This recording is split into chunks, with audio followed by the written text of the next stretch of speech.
பொருளுக்காய் பாட்டை சொன்னால் பொருளற்ற பாட்டேயாகும்.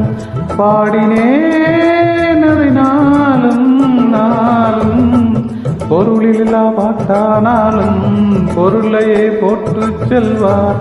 போற்றுமே என் நெஞ்சம் நெஞ்சம், மனமுலோர் என்னை பார்ப்பார், மனதினால் அவரை பார்ப்பே.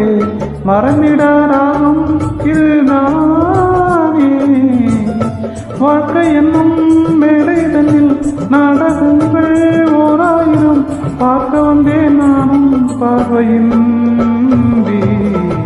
என் மனவானில் சிறகு விரிக்கும் வண்ண பறவைகளே, என் கதையை கேட்டால் உங்கள் சிறகுகள் தன்னால் மூடிக்கொள்ளும். கலகல கலவன துள்ளி குதித்திடும் சின்னஞ்சிறுகளையே, என்